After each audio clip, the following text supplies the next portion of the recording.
Hello. Settle in comfortably, wrap yourself up warmly, and let the gentle whisper of stories carry you into a deep, peaceful sleep.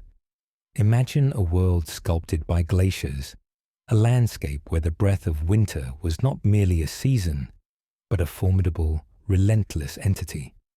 This is the Paleolithic epoch, specifically the Middle Paleolithic, a period spanning roughly 300,000 to 30,000 years ago, when our robust cousins, Homo neanderthalensis, roamed Eurasia.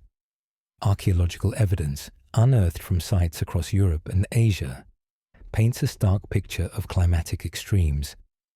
Isotope analysis of ice cores from Greenland, like those obtained from the North Greenland Ice Core Project, NGRIP, reveal dramatic temperature fluctuations. During marine isotope stage 3, MIS3, a significant period of Neanderthal occupation, average winter temperatures in regions like present-day France and Germany frequently plummeted to 10 to 20 degrees Celsius, often reaching even lower extremes.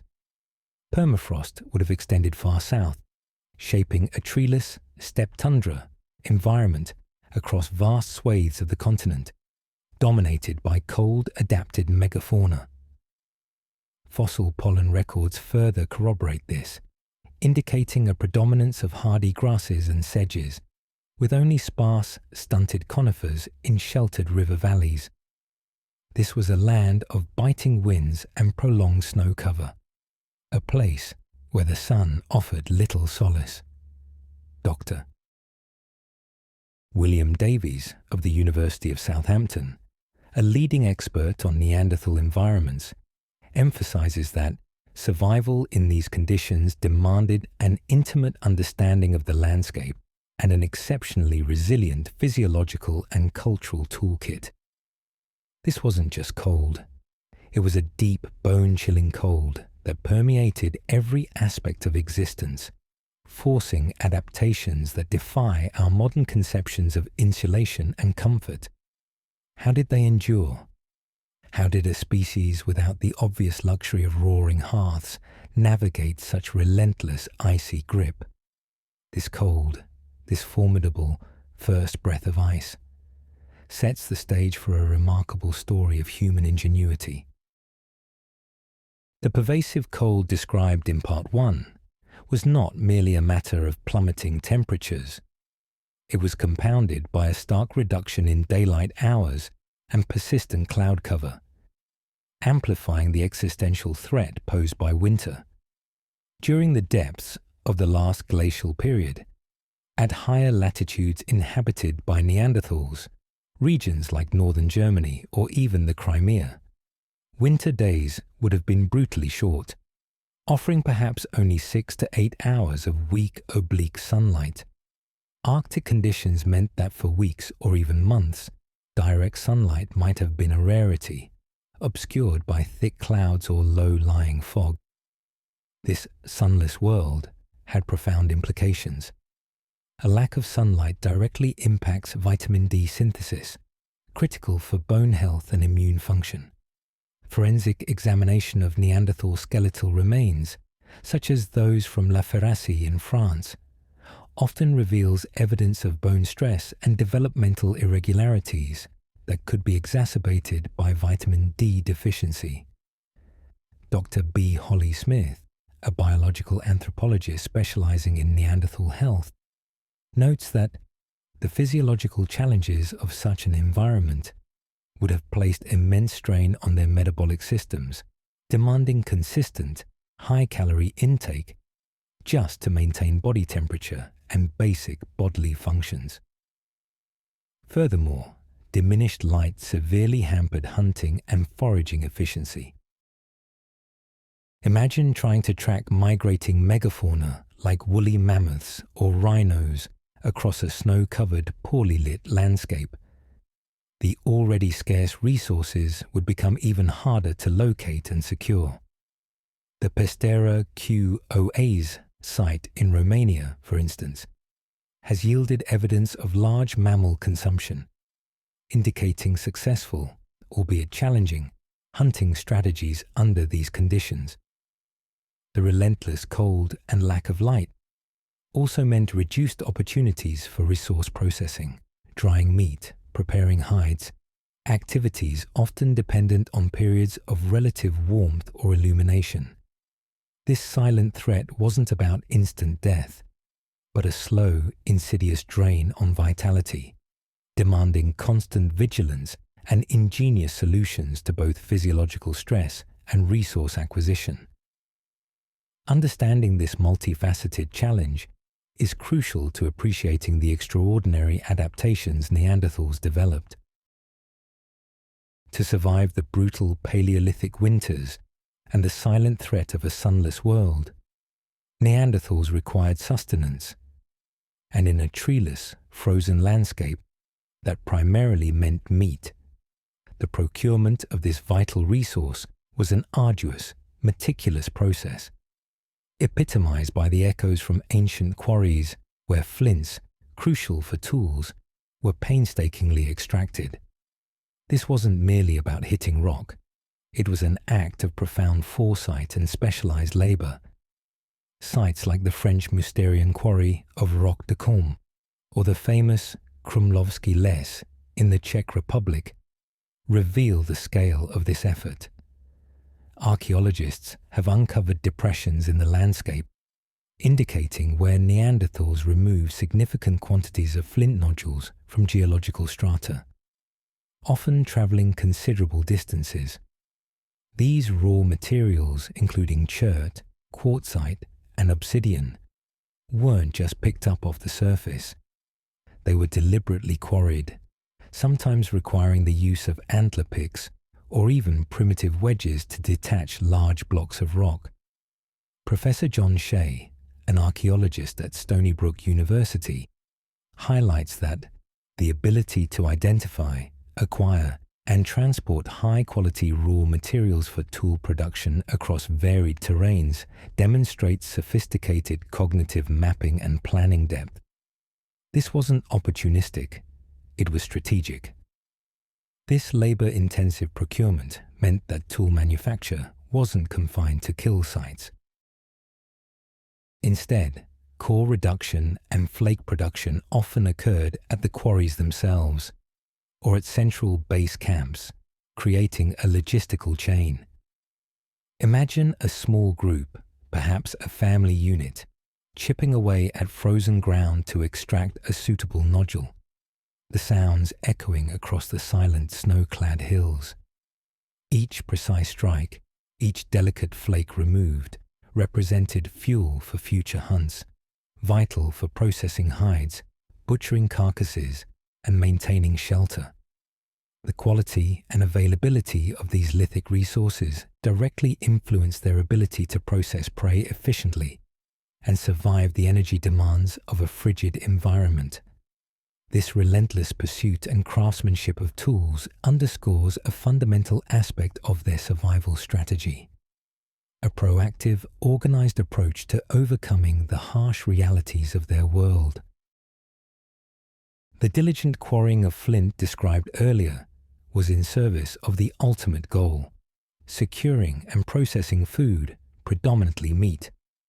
For Neanderthals, living in a frozen, energy-demanding world, hunting was not a sport, but a continuous, high-stakes battle against starvation. Their diet was largely carnivorous, focused on the substantial challenge of taking down cold-adapted megafauna.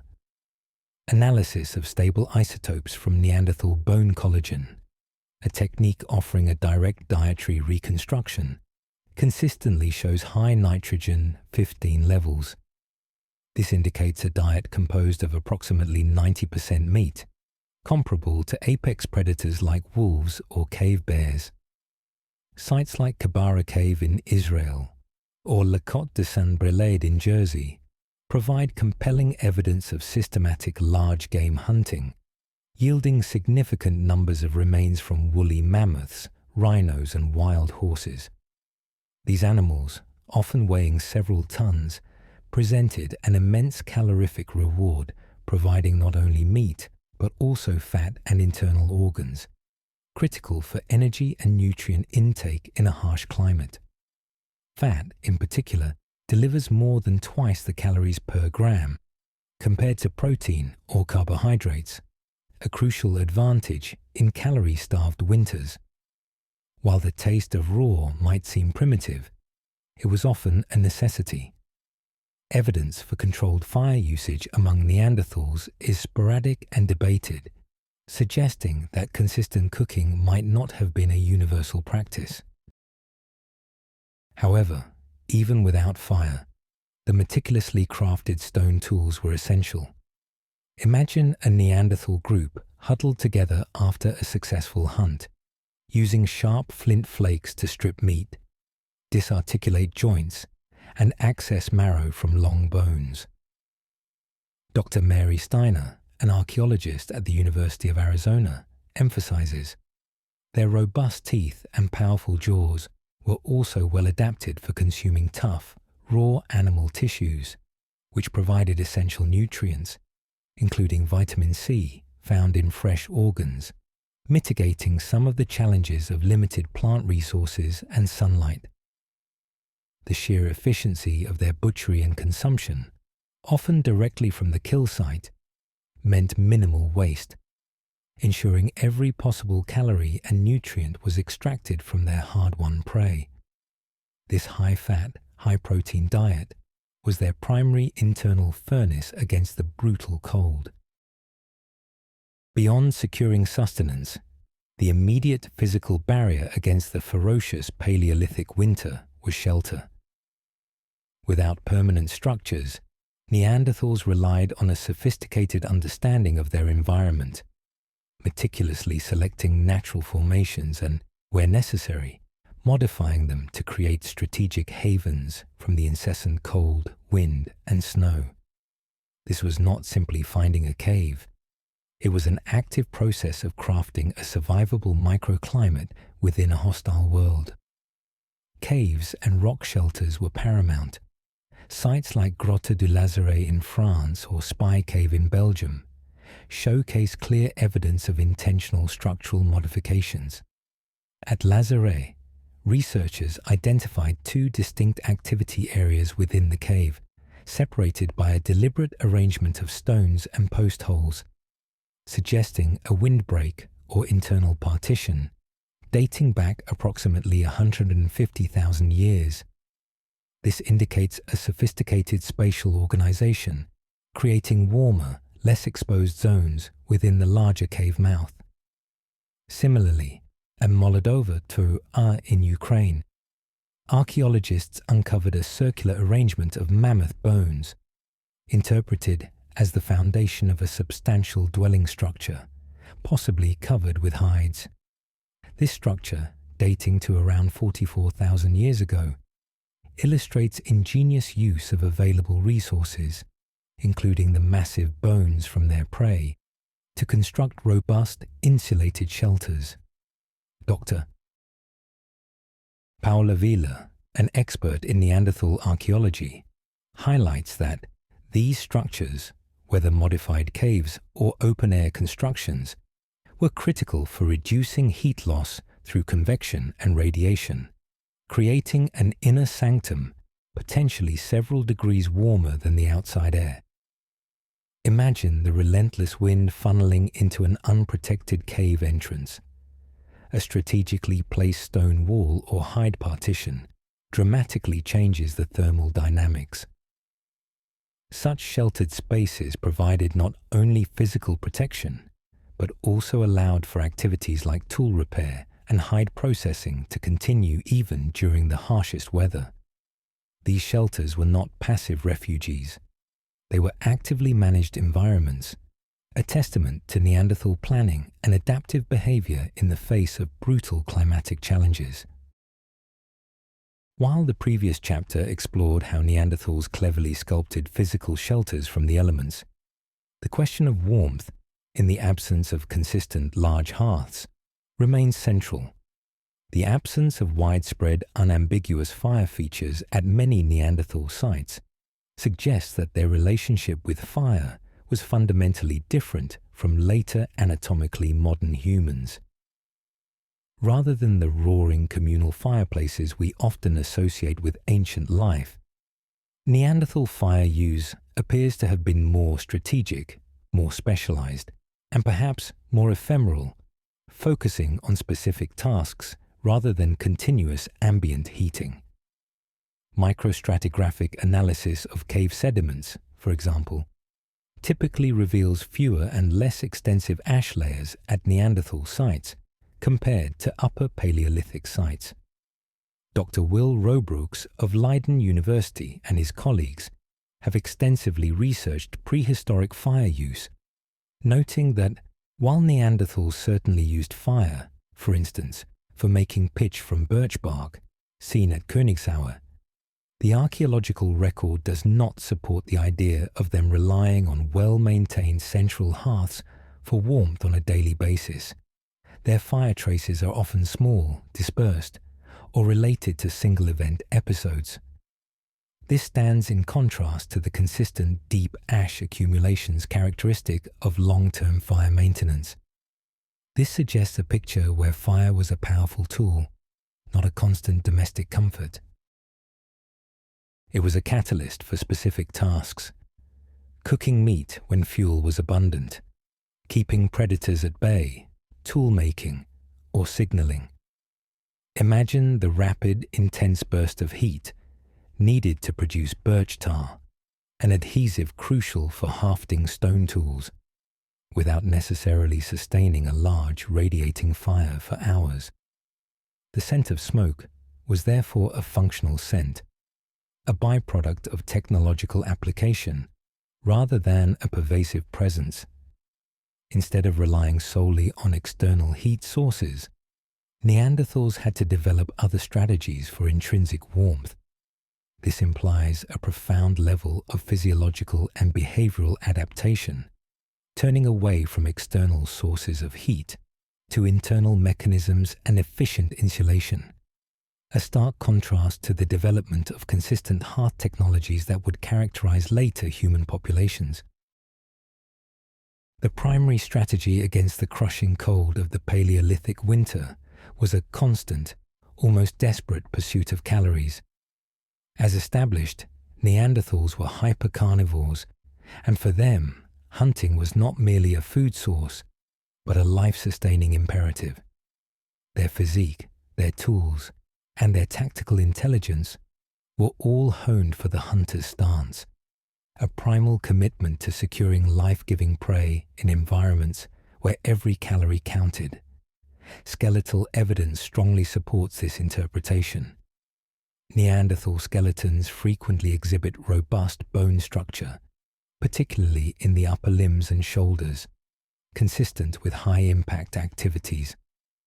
Fractures, often described as similar to those seen in rodeo riders, are common, suggesting close-quarters combat with large animals. Analysis of muscle attachment sites points to powerful musculature, far exceeding that of modern humans. Professor Eric Trinkhaus, a leading paleoanthropologist, notes that the level of trauma seen in Neanderthal remains indicates a physically demanding lifestyle, where direct confrontation with large game was a regular occurrence, not an exception. Their weaponry further underscores this direct hunting style. The primary hunting tool was the thrusting spear. While wooden spear fragments are rare due to preservation issues, the Schöningen spears, found in Germany alongside horse remains, dating to roughly 300,000 years ago, coincident with early Neanderthal presence, demonstrate sophisticated spear construction. These javelins were carefully balanced and weighted for throwing, but Neanderthals primarily utilized shorter, heavier thrusting spears designed for close-range attacks. Evidence from sites like the foothills of the Caucasus, where Neanderthals hunted bison and ibex, suggests coordinated group efforts. Imagine a small hunting party, carefully stalking a herd of bison, then closing in for a direct, dangerous thrust with their wooden spears, relying on brute force, coordination, and perhaps a knowledge of animal behavior to bring down prey many times their size.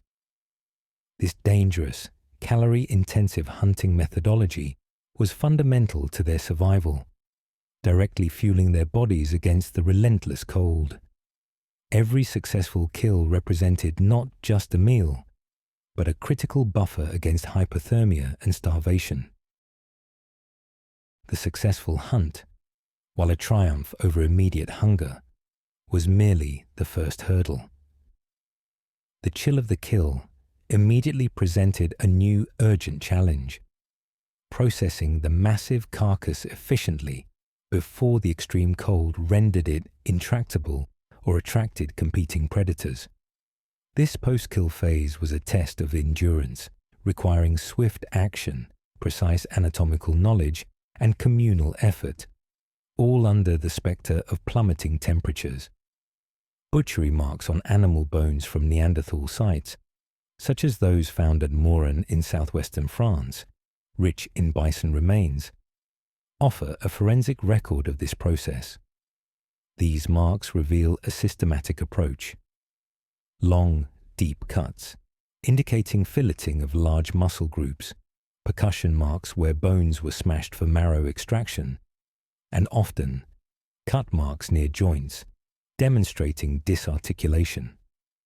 The large numbers of specific skeletal elements, like vertebrae or lower limb bones, found at some sites suggest schlep effects, where heavier, less nutritious parts of the carcass were abandoned at the kill site, and only the most valuable meat-bearing sections were transported back to a central camp. Dr. Sabine Gaudzinski-Windhäuser, a leading expert on Paleolithic butchery, notes that the efficiency and anatomical precision of Neanderthal butchery indicates deep knowledge of animal anatomy and a high level of skill, crucial for maximizing caloric return under extreme conditions. Imagine the scene. A recently downed woolly rhinoceros, its immense body radiating heat for a precious short time. Neanderthals would work quickly, their sophisticated stone tools flashing, to strip away the hide, itself a valuable resource, and carve out muscle, fat, and organs. The low temperatures would paradoxically assist in preservation, acting as a natural freezer for any meat not immediately consumed. This efficient processing meant that the energy expended in the dangerous hunt was not wasted.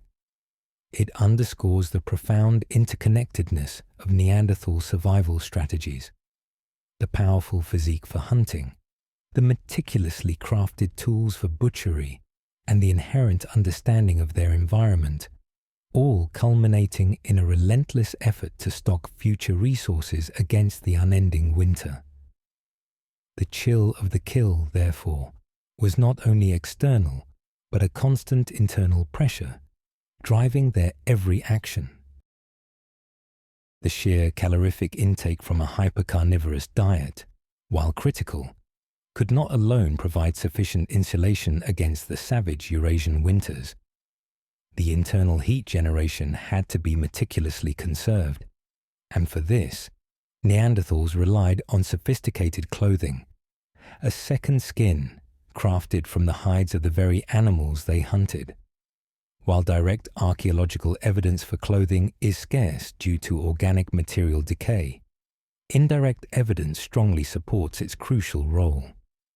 Consider the extensive use of stone scrapers and awls found at Neanderthal sites across Europe and Asia, from Gibraltar to the Altai Mountains.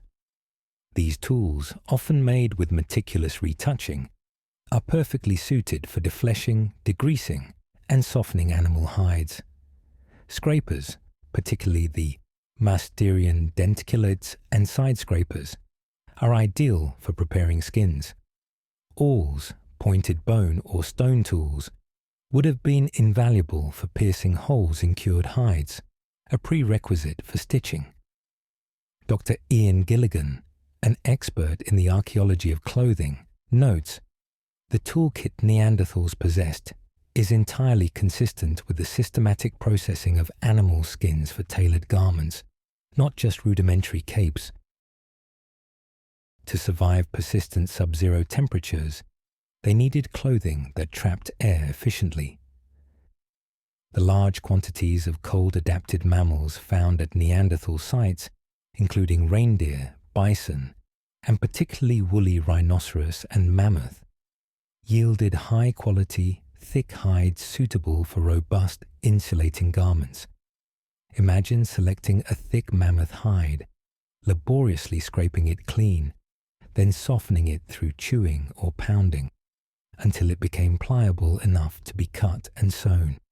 Skeletal anatomy also offers clues. The Neanderthal body shape, characterized by a stocky build and limb proportions seen in cold-adapted populations, minimizes surface area to volume ratio, reducing heat loss. This physical adaptation would have been synergistically enhanced by effective clothing, perhaps layered, creating air pockets for insulation, much like modern Arctic peoples. This intricate relationship between tool technology, resource exploitation, and physiological adaptation paints a picture of Neanderthals as highly skilled survivalists, whose clothing was as vital a shield against the cold as their caloric intake. Their survival hung, quite literally, on the strength and insulation of their second skin. The existence of specialized tools for hide processing, such as scrapers and awls, strongly implies that Neanderthals were not simply draping raw pelts over themselves. Rather, they were engaged in an ancient art, transforming stiff, unwieldy animal skins into pliable, insulating garments. This weaver's touch, though perhaps lacking actual woven textiles, represents a sophisticated cognitive leap in material culture, turning a raw resource into a crucial component of thermal regulation. While bone needles with eyes, indicative of fine sewing, are generally associated with later anatomically modern humans, Neanderthals certainly possessed the means for robust hidework. The pointed bone awls discovered at sites like Abri de Ferrassi in France or Vindija Cave in Croatia could effectively pierce holes in softened hides. Sinew from hunted animals or thin strips of hide would have served as surprisingly strong and durable thread. Ethnographic parallels with indigenous Arctic populations who survive extreme cold using non-needle sewing techniques and complex layering offer compelling models for Neanderthal clothing strategies. Dr. Natalia Conde Valverde, an archaeologist studying prehistoric clothing, suggests that Neanderthal garments might have been created through lacing, tying, or even using natural adhesives to join sections of hide, forming multi-layered ensembles, highly effective at trapping body heat. Consider the benefits of layered clothing: an inner layer for warmth and moisture wicking, and an outer, thicker layer for wind and water resistance. Hides from different animals would have offered varying qualities. Thick fur from bears for warmth, tough mammoth hide for durability. Imagine the meticulous process: scraping a hide clean, pounding or chewing it to achieve suppleness, then laboriously piercing and lacing sections together to form tunics, leggings, and footwear. This would have been an ongoing cyclical process, with garments wearing out and requiring constant repair or replacement. This process of creating tailored, insulated clothing represents not just practical skill, but an intricate understanding of materials, animal anatomy, and thermal dynamics, allowing Neanderthals to carry their own microclimate with them, a critical mobile defense against the penetrating winter cold. Beyond physical strength, a high-calorie diet, and expertly crafted clothing, Neanderthal survival hinged on an intricate, deep-seated knowledge of their environment. They possessed an unparalleled ability to read the language of the land, interpreting subtle cues that signaled the impending shifts of seasons, the presence of game, or the safest routes through treacherous terrain. In a world without written language or advanced navigation tools, this ecological intelligence was the ultimate survival asset. Evidence for this intimate environmental understanding comes from the strategic placement of their sites and the seasonal patterns reflected in faunal remains. Many Neanderthal occupations, such as those in the Dordogne region of France, are situated at the confluence of different ecosystems, river valleys, forest fringes, and open steppes. This positioning maximized access to diverse resources, allowing them to adapt their hunting and foraging strategies as prey animals migrated or plant resources ripened. For instance, the seasonal presence of reindeer or red deer in the archaeological record speaks to a pre-planned interception strategy based on predictable animal behavior. Dr. John Stewart, a quaternary paleoecologist, emphasizes that Neanderthals were not simply reacting to their landscape, they were embedded within it, anticipating its changes and exploiting its patterns. Their survival depended on a profound ecological knowledge passed down through generations. Imagine a winter approaching, not with calendar dates, but with lengthening shadows, the first bite of frost in the air, and the changing coats of animals. A group of Neanderthals would observe the migration patterns of bison, identify critical water sources that wouldn't freeze solid, and instinctively know which caves offered sufficient shelter from blizzards. This holistic understanding included predicting weather changes, identifying edible and medicinal plants, even in sparse winter conditions, and knowing the habits of every predator and prey species. It represented a vast, accumulated body of knowledge, transmitted experientially, vital for navigating the complex and often unforgiving rhythms of the Ice Age. This sophisticated cognitive mapping of their world allowed them to make choices that maximized access to resources and minimized exposure to danger, a fundamental intelligence that enabled them to withstand winter's relentless grip. The profound ecological intelligence described previously was not innate. It was cultivated and transmitted across generations. In the absence of formal schooling or written records, the wisdom of elders was the living library of Neanderthal society, storing and dispensing critical knowledge essential for navigating their harsh world. This intergenerational transfer of information was not merely helpful, it was fundamental for survival. Archaeological findings offer glimpses into this social structure. The care given to injured or elderly individuals, whose survival would have been impossible without group support, underscores the value placed on members beyond their immediate physical productivity. The famous Old Man of La Chapelle-aux-Saints, a Neanderthal male who lived to an advanced age despite suffering from severe arthritis and missing many teeth, could not have survived without the assistance of his group. Similarly, the Shanidar 1 skeleton, with healed fractures and evidence of blindness, signifies long-term care. Professor Penny Spickins of the University of York argues that caring for the vulnerable, including elders, is not just about compassion. It has a profound adaptive value. These individuals carried the collective memory, the deep ecological knowledge of successful hunting grounds, migration routes, dangerous areas, medicinal plants, and tool-making techniques accumulated over decades.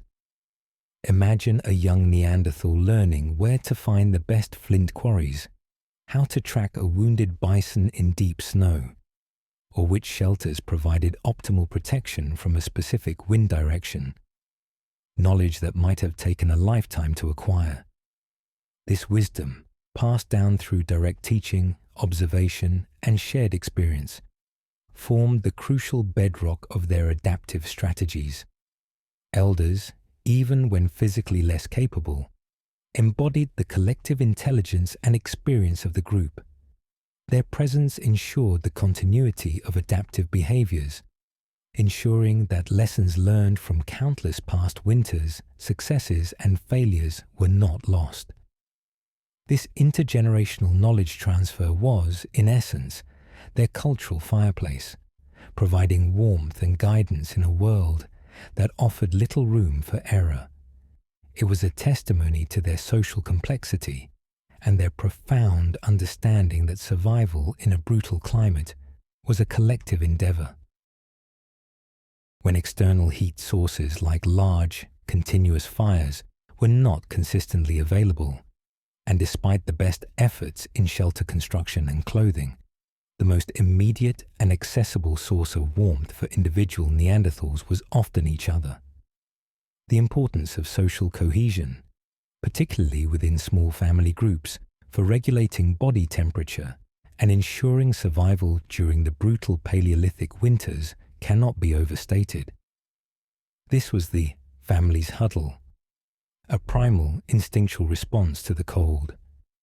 Evidence for this social proximity comes from the demographic and spatial analysis of Neanderthal sites. While larger aggregations might occur seasonally for specific resource extraction, the typical Neanderthal social unit appears to have been small, often numbering between 10 to 20 individuals, similar to modern hunter-gatherer bands. This size facilitated intimate interaction and cooperation.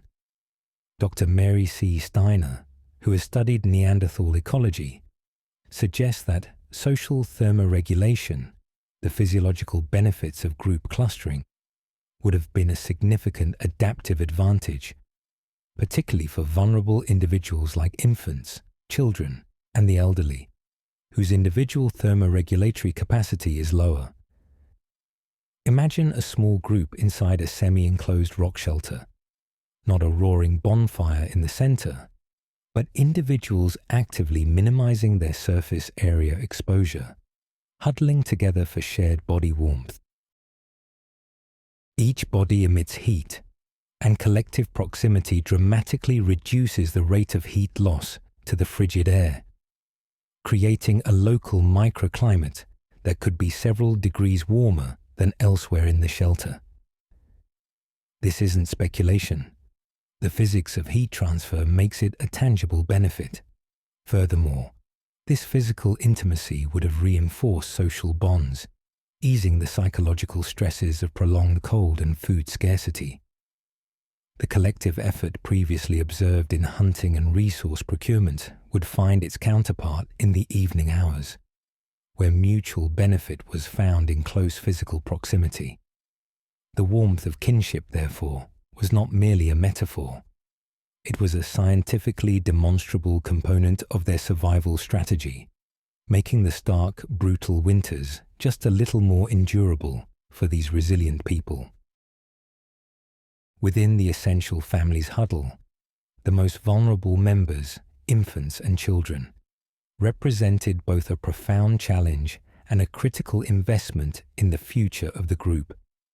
A child's cry in the dark of a Neanderthal cave was a stark reminder of the immense pressures these small beings faced and the extraordinary resilience required for their survival in brutal Ice Age conditions. The very physiology of Neanderthal children presented unique thermoregulatory demands. Infants and very young children, with their higher surface area to mass ratio compared to adults, lose heat more rapidly. Their developing bodies require consistent warmth and a high-calorie intake for growth. Archaeological evidence of Neanderthal children's remains, such as those from Mezmaiskaya Cave in the Caucasus, often show very high protein consumption, even from infancy, suggesting early weaning onto a meat-heavy diet, essential for providing the necessary energy for growth and warmth. Dr. Helen Fulas, a researcher in Neanderthal childhood, stresses that the survival of every child represented a significant achievement, demanding continuous vigilance, protection, and provisioning from the entire social unit. The prolonged period of dependence characteristic of human children meant sustained care over many years. Imagine the effort. Keeping small bodies warm in insulated hides, constantly feeding them a diet rich in fat and protein, and shielding them from the myriad dangers of their environment. The high rates of childhood mortality observed in the infrequent finds of juvenile Neanderthal remains underscore the precariousness of their early years. Yet, the fact that significant numbers reached adulthood demonstrates a remarkably effective system of care. This suggests that the huddle was not just passive closeness, but an active, compassionate system of mutual support, with adults dedicating considerable resources and energy to the youngest. The resilience of Neanderthal children, nurtured by the relentless care of their kin, speaks volumes about the strength of their social fabric and their deep-seated commitment to collective survival, even in the most unforgiving of worlds. Their future, and the lineage of Homo neanderthalensis, was literally carried in these small, precious lives. Living in a world dominated by extreme cold, high-risk hunting, and precarious food security meant that injuries and illnesses were an ever-present threat for Neanderthals. In such conditions, a simple wound could easily become fatal, and chronic pain could severely hinder survival. Thus, beyond the physical and social adaptations, archaeological evidence suggests a surprisingly sophisticated understanding of medicinal practices. A healer's touch, leveraging ancient remedies to combat winter's inevitable ailments. Skeletal remains often provide the most compelling evidence. We've previously discussed individuals like Shanidar I, who clearly survived severe injuries and disabilities, indicating long-term care. But the evidence goes further. Recent analyses of dental calculus, hardened plaque, from Neanderthals at El Cedron in Spain and Spy Cave in Belgium, have revealed remarkable insights into their plant-based pharmacopoeia. At El Cedron, traces of poplar, a source of salicylic acid, the active ingredient in aspirin, and penicillium mold, a natural antibiotic, were found in the dental plaque of an individual suffering from a dental abscess. This suggests a targeted application of natural medicinal compounds to alleviate pain and combat infection. Similarly, evidence of yarrow and chamomile, both bitter medicinal plants, was found in a Neanderthal from Shanidar Cave, alongside the trauma incurred. Dr. Laura Weyrich, a molecular archaeologist, emphasizes the significance. These findings are not coincidental.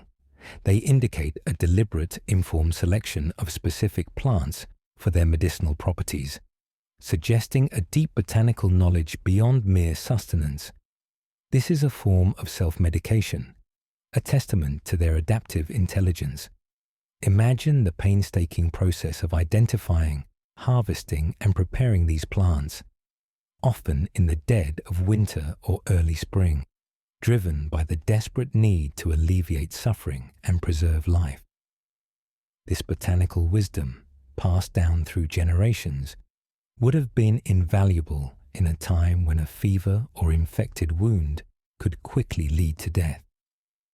The Neanderthal healer's touch, whether through pain relief or infection control, offered a crucial line of defense against the relentless physiological toll of their challenging environment and underscored their capacity for empathy and sophisticated knowledge. In an existence constantly shadowed by hardship, where death loomed large, and the sun itself seemed to abandon the world for months, the psychological resilience of Neanderthals is as remarkable as their physical adaptations. It's here, perhaps, that we find evidence of the spirit's call, rituals and symbolic behaviors that offered hope, consolation, and meaning in a desperate season, binding communities together through shared belief and practice.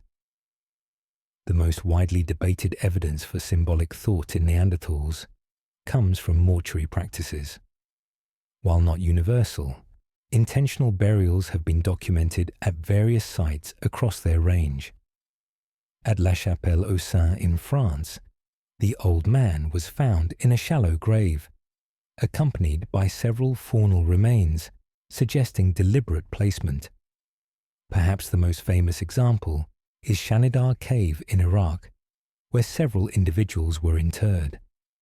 While the flower burial hypothesis, suggesting the deceased was laid on a bed of medicinal plants, has been debated due to contamination concerns, the fact of intentional burial itself indicates a profound shift from merely abandoning a body. Dr. Rebecca Ragg-Sykes, a prominent Neanderthal researcher, points out that the act of preparing a body and creating a designated burial space, even a simple one, speaks to a recognition of death beyond biological cessation and a capacity for complex emotional and social responses to loss. Beyond burials, other symbolic markers emerge. The repetitive scoring marks on bone fragments or stones from sites like Gorham's Cave in Gibraltar, often interpreted as proto-engravings, suggest an aesthetic sense beyond pure utility. The collection of unusual objects, like fossils or exotic minerals found far from their geological source, indicates an appreciation for rarity or curiosity that transcends immediate practical value. Imagine a group facing a particularly brutal winter, huddled in their cave. The stories told, the shared grief over a lost member, the rituals performed, perhaps to ensure a successful hunt or the return of the sun, would have provided a vital psychological anchor. These acts of hope, these expressions of a nascent spiritual life, offered communal solace and reinforced identity, essential for enduring the profound challenges of their formidable Paleolithic world. Even without roaring fireplaces, the warmth of shared meaning and the human spirit burned within them. The world of the Neanderthals was not static. It comprised a dynamic, often harsh and vast landscape through which they moved. The journey's peril, the constant need to traverse significant distances for resources or to escape climactic shifts, presented yet another formidable challenge. Navigating a vast, treeless expanse, often under conditions of extreme cold and limited visibility, required exceptional physical endurance, spatial cognition, and meticulous planning. The geographical distribution of Neanderthal sites, spanning from Portugal to Siberia, underscores their mobility. While they often returned to favored caves or rock shelters, they were not confined to them. Rather, their survival strategy mandated following migratory herds or relocating to new resource-rich territories. Analysis of lithic raw material sourcing provides compelling evidence for this mobility. Flint tools, found hundreds of kilometers from their geological origins, as seen at sites like Sesselfelsgrotte in Bavaria, indicate extensive travel routes or participation in long-distance exchange networks. Dr. Jarrod Hudson, a paleoanthropologist focused on Neanderthal movement, notes that this wasn't random wandering. This was strategic, knowledgeable movement across diverse terrains, demanding sophisticated wayfinding abilities, especially in regions blanketed by snow for much of the year. Imagine a small group moving across a featureless, snow-covered steppe. Landmarks would be obscured, and the biting wind would whip away tracks. They would need an internal compass, an intimate familiarity with subtle topographical changes, drainage patterns, and even astronomical cues, the position of the sun and stars, for navigation. The physical demands would be extreme. Moving supplies, young children, and elderly individuals across deep snow or frozen rivers, while constantly scanning for game and potential dangers. The stocky, muscular Neanderthal physique, previously discussed in terms of hunting prowess, would also have been ideally suited for endurance and negotiating difficult terrain. Their robust skeletal structure, with its high bone density, provided greater resistance to the stresses of constant, long-distance mobility in a challenging environment. This continuous movement, a necessity for sustaining their high-energy lifestyle, was a testament to their physical toughness and superior adaptation to glacial landscapes. Each journey was a calculated risk, a testament to their determination to find life in the vast, unforgiving expanse. The recurring journeys, the constant, arduous movement across the Ice Age landscape, left behind more than just scattered artifacts. They left footprints in the snow, a metaphorical legacy of dynamic migration patterns and profound adaptation that characterized Neanderthal existence for hundreds of millennia. These movements weren't aimless. They were a finely tuned response to the rhythms of an unforgiving world, a testament to their enduring success in environments that would test any hominin species. The very distribution of Neanderthal populations across Eurasia, from the Atlantic coast to the steppes of Central Asia, is a result of these migratory patterns. Genetic studies, analyzing ancient Neanderthal DNA from sites like Vindiga Cave in Croatia and the Altai Mountains, indicate periods of expansion and contraction, reflecting their responsiveness to glacial cycles and shifting resource availability. Dr. P. David Polly, a paleontologist specializing in biogeography, highlights that Neanderthal dispersal patterns were not random. They were dictated by ecological corridors and climatic refugia, demonstrating a deep understanding of functional landscapes and the ability to track shifting prey populations over vast areas. Consider the profound ecological knowledge required to undertake such migrations. It means understanding not just today's hunt, but the movements of whole animal populations across hundreds of kilometers, the locations of reliable water sources and shelters months in advance, and the subtle cues that foretold seasonal transitions. These footprints represent a constant negotiation with their environment. They show a species that adapted not by waiting for conditions to improve, but by actively moving within and shaping their relationship with the landscape. Each journey, each new camp, each successful winter traversed, added to a collective memory and a toolkit of strategies that defined their resilience. The ability to endure these movements, often in sub-zero temperatures, clad in animal hides, and fueled by a largely carnivorous diet, remains one of the most compelling aspects of their survival story. Their enduring presence for over 300,000 years in such challenging environments is the ultimate vindication of their migratory prowess and adaptive genius, leaving behind a legacy few species can match.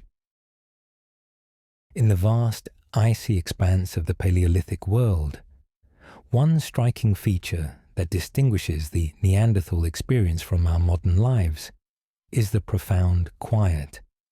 This was the sound of silence, a world largely devoid of man-made noise, where the acoustic landscape was dominated by the raw, unfiltered orchestra of nature.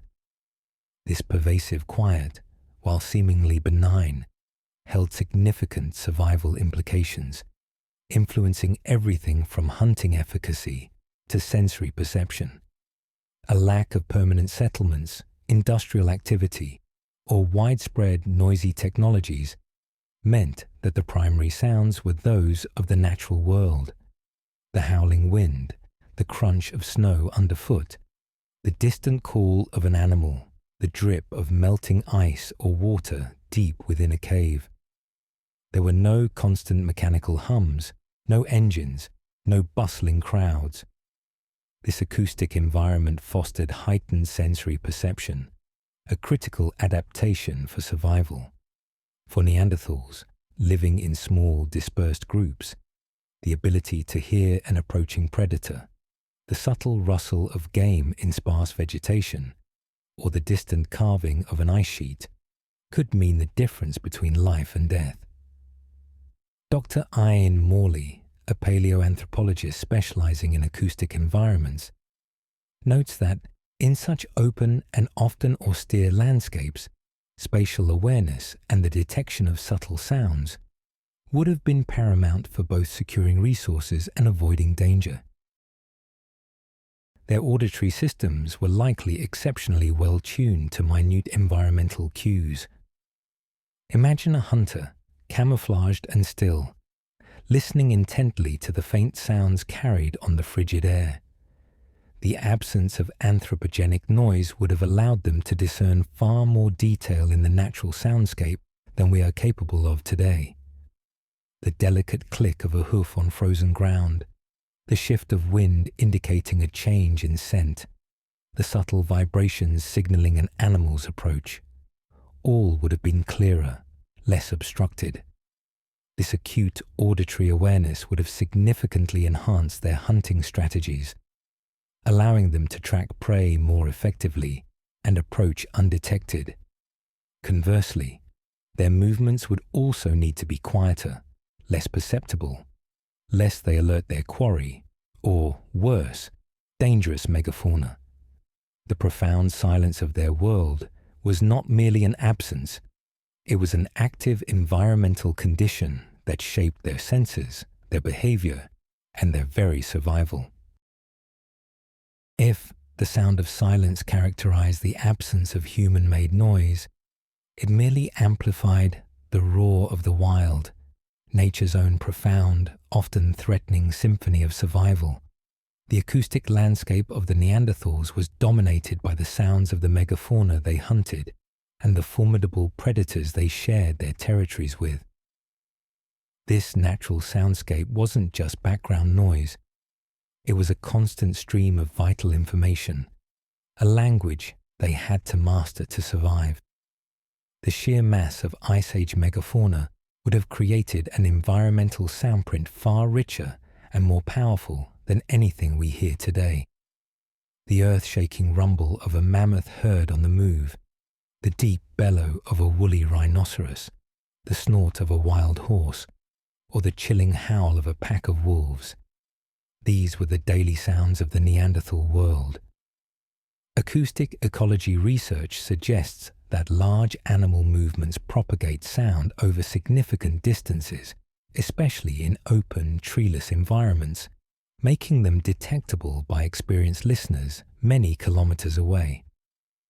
Dr. Melanie Chang, an expert on Neanderthal hunting, notes that distinguishing between the advantageous sound of a potential prey animal and the dangerous sound of a cave bear or saber-toothed cat would have been a critical life or death skill honed over generations. Imagine standing on a windswept ridge, not only visually scanning the horizon, but also orally mapping the environment. The wind carried not just cold, but information. The direction of a herd, the proximity of a competing predator, or even the crack of ice signaling a shifting river. This constant sensory input shaped their cognition, fostering an ability to process complex auditory information rapidly and accurately. This immersive natural symphony forced an intimate bond with their environment, requiring them to constantly interpret its signals. They were part of this natural soundscape, not separate from it, their own movements and communications carefully calibrated not to disrupt the delicate balance.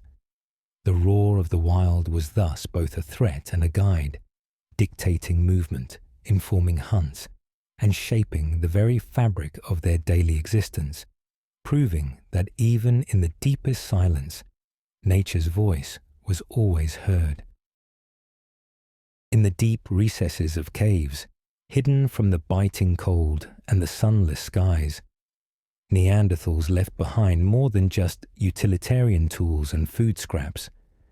They left an often overlooked testament to their cognitive complexity and symbolic thinking: the artist's mark.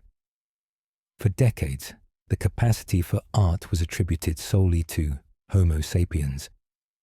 However, recent archaeological findings and re-evaluations challenge this long-held belief, revealing Neanderthal ingenuity that extends beyond mere survival. The most compelling evidence for Neanderthal cave art comes from sites in Spain, particularly La Pasiega, Maltravieso, and Ardales caves. Using uranium-thorium dating technology, which can accurately date calcite formations overlying cave paintings, researchers have established minimum ages for these artworks that predate the arrival of Homo sapiens in Europe by tens of thousands of years. For example, a ladder-like motif in La Pasiega has been dated to at least 64,800 years ago. At Maltravieso, a hand stencil has a minimum age of 66,700 years, and stalagmitic curtains in Ardales cave show evidence of having been painted red repeatedly, with dates as old as 65,500 years. These dates firmly place their creation within the Neanderthal period. Dr. Alistair Pike, one of the lead researchers on these dating projects, stated, "This is a hugely important moment in archaeology. We have firm evidence that Neanderthals were creating art using techniques that make it clear this wasn't accidental. These artworks are not the elaborate figurative representations often associated with Upper Paleolithic art. Instead, they primarily consist of abstract signs, lines, dots, geometric shapes, and hand stencils. These red and black pigment markings applied deep within dark cave passages suggest intentional, symbolic expression.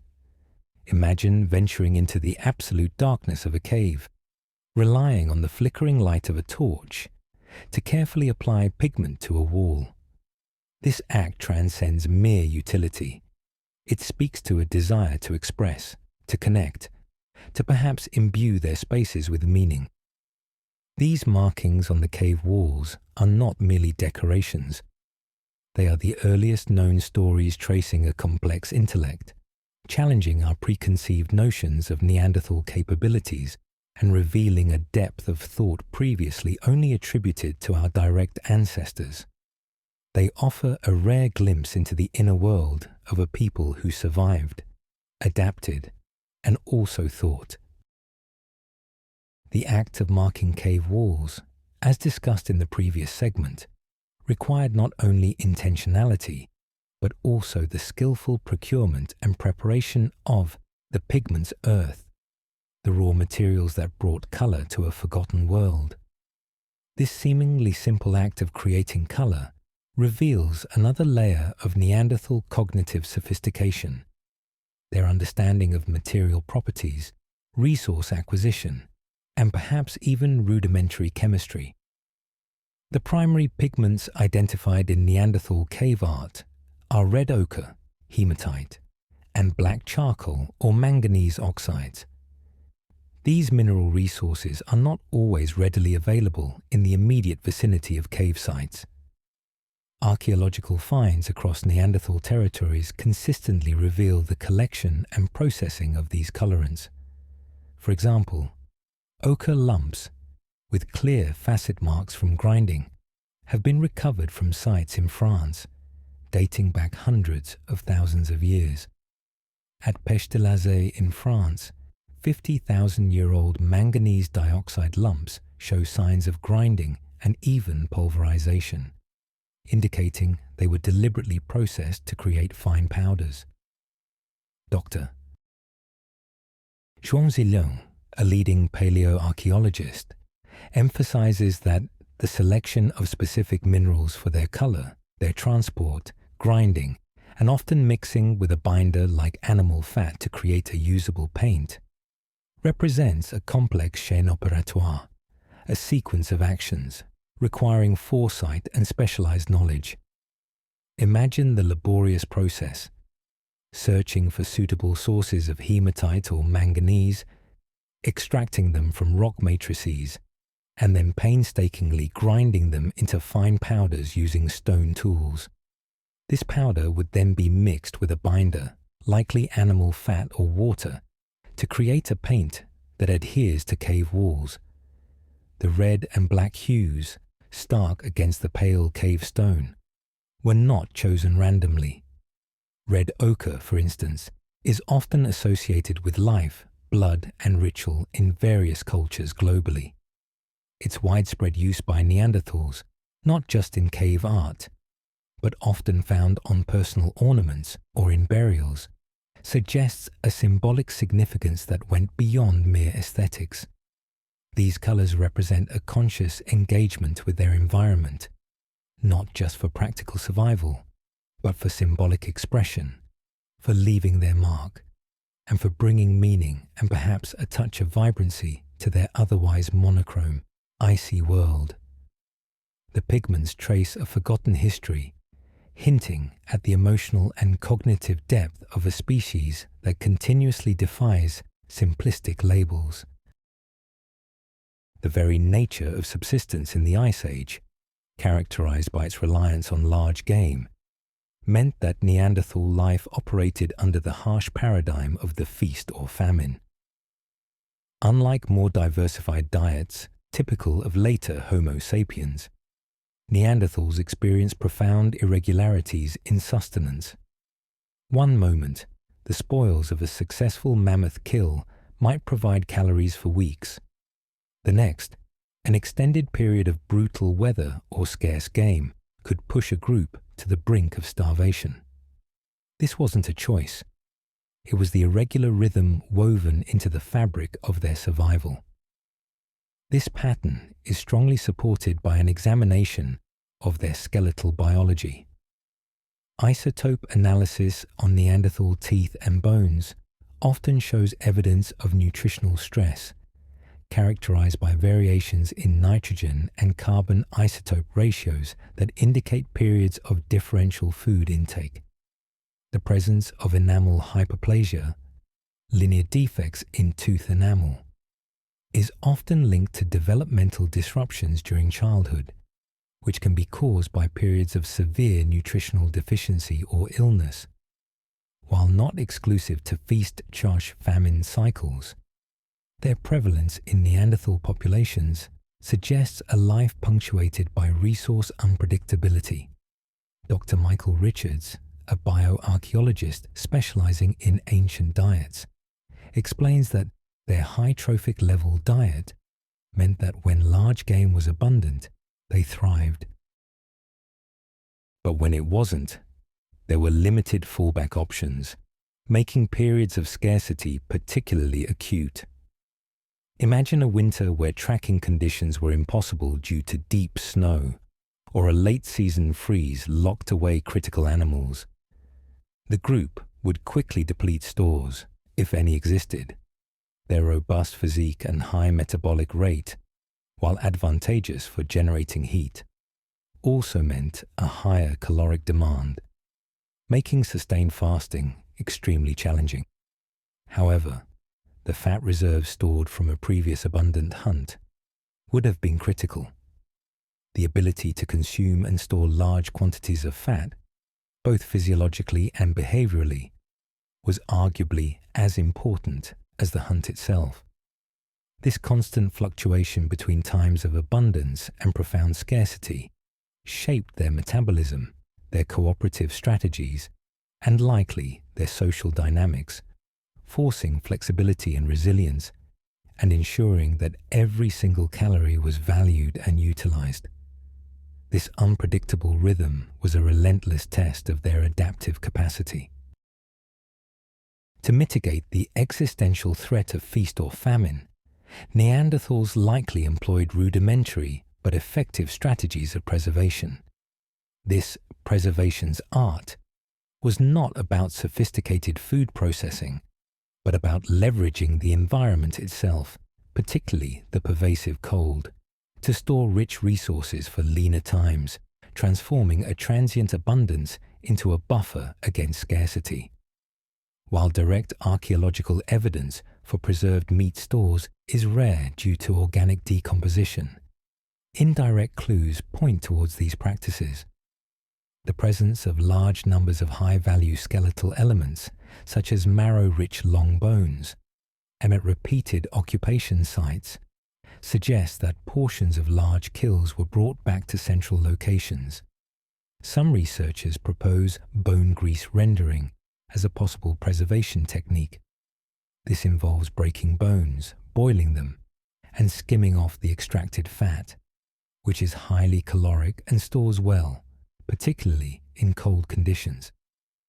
This process would have required vessels, possibly made from large animal bladders or tree bark, and access to water and perhaps fire for heating, though not necessarily a large, sustained blaze. Dr. Jamie Clark, an archaeologist studying early human subsistence, observes that the efficiency of Neanderthal butchery, including marrow extraction, points not just to immediate consumption, but to maximizing every caloric opportunity for potential future use. In Arctic environments, nature's refrigerator is always on. Imagine a successful hunt yielding tons of meat from a mammoth or multiple reindeer.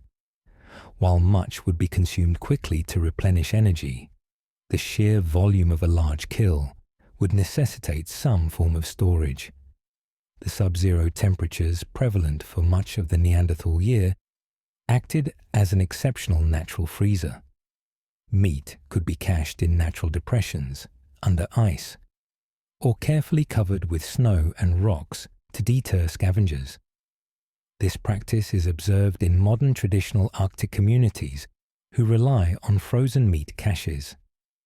This foresight, this ability to plan for future scarcity, would have been a critical component of their winter survival kit. The art of preservation, though simple by modern standards, represents a deep ecological understanding and an advanced level of planning, enabling them to bridge the gap between episodes of plenty and the inevitable lean seasons. It was a testament to their resilience and their profound connection to the natural cycles of their icy world. Despite all their physical, behavioral, and cultural adaptations, the relentless cold of the Ice Age took an inevitable toll. The greatest threat was often not the sudden trauma of a hunt, nor the immediate pangs of hunger during famine, but the threat from within, the invisible scars etched into their bodies by constant exposure, the chronic physiological stresses of fighting to maintain core body temperature. This constant battle against hypothermia meant that merely surviving the winter left its mark. Skeletal evidence provides compelling insights into these chronic stressors. Consider the specific facial morphology of Neanderthals, their large nasal passages and strong mid-facial projection. While once theorized solely for increased biting force, many researchers now propose these features were adaptations for conditioning cold, dry air. As Dr. Todd Ray, a paleoanthropologist specializing in cranial morphology, suggests, a larger nasal cavity would increase the surface area available for warming and humidifying inhaled air, protecting the brain and lungs from freezing. This is an internal thermoregulatory adaptation, a constant energy-intensive process that leaves no archaeological trace beyond the bone itself. Beyond this, evidence of cold-induced pathologies can be inferred. While not always directly identifiable as frostbite, the prevalence of osteoarthritis and other degenerative joint diseases in Neanderthal skeletons, particularly in the extremities, could be exacerbated by prolonged exposure to cold and damp conditions. The constant metabolic demand to stay warm would also have left their immune systems perpetually under stress. Imagine their daily existence. skin constantly chapped and dried by the wind, extremities always on the verge of frostbite, and every illness becoming potentially more severe due to a body already working overtime just to stay alive. The large muscle attachments and robust bones, while advantageous for hunting, also required immense caloric investment to maintain, a significant burden during times of scarcity. The invisible scars of constant cold were a testament to the immense physiological cost of survival without abundant, sustained fire, revealing the profound endurance required simply to exist in their world. These were a people hardened by their environment, forged in the crucible of extreme winter. Against the invisible scars of chronic cold and the relentless pressure of Ice Age winters, Neanderthals wielded their most powerful tool, the strength of their community. The bonds of blood, the deep inherent connection within their small family groups, was the ultimate adaptive strategy, transforming individual survival into a collective effort against the elements. This was where their true resilience lay, not just in individual prowess, but in mutual aid. The archaeological record continually reinforces the paramount importance of their social structures. Earlier, we discussed the care given to injured and elderly individuals, a testament to empathy that went beyond immediate reproductive fitness. The extensive cooperation required for megafauna hunting, often involving strategic ambushes or driving dangerous animals into natural traps, would have necessitated complex social coordination and trust. Analyses of material culture distribution, such as the sharing of high-quality flint resources over considerable distances, suggests reciprocal relationships extending beyond the immediate family unit, perhaps fostering larger networks for resource sharing and genetic exchange in a sparsely populated landscape. Dr. Sarah Wurtz, whose work focuses on early hominin behavior, proposes that the small, tightly knit groups were not just a consequence of resource scarcity. They were a highly efficient adaptive strategy. Cooperation within these groups was not optional. It was the foundation of their very existence, enabling them to pool knowledge, labor, and resources against an ever-challenging environment. Imagine a winter evening in a rock shelter. Each member contributes to the collective survival. A young adult returns with firewood, another processes hides for repairs, an elder recounts the best hunting grounds from a previous season, while children huddle close, their needs met by the continuous efforts of the group. The shared warmth, the division of labor, the communal knowledge, and the emotional support provided by these strong social bonds all mitigated the immense stresses of living in a perpetual winter.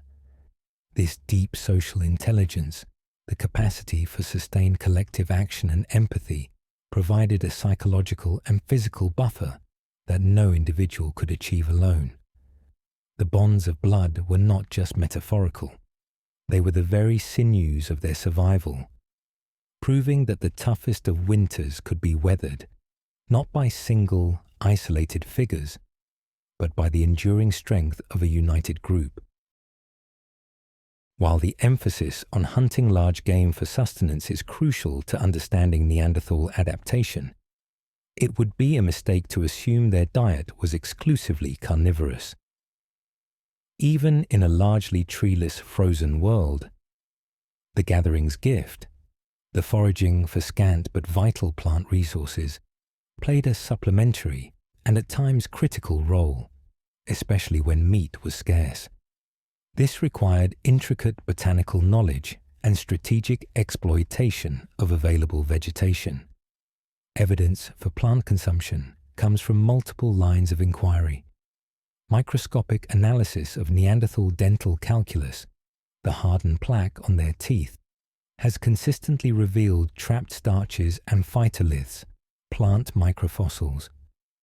Studies on individuals from El Cedron cave in Spain, for example, identified a range of plant materials, including starchy vegetables, nuts, and even tree bark. These findings challenge the long-held view of Neanderthals as obligate, apex meat eaters, revealing a more nuanced, albeit meat-dominated diet. Dr. Amanda Henry, a paleoanthropologist specializing in ancient diets, explains that while meat was their primary energy source, these plant remains show that Neanderthals were clearly exploiting plant foods, indicating sophisticated knowledge of their environment and foraging strategies that went beyond just hunting.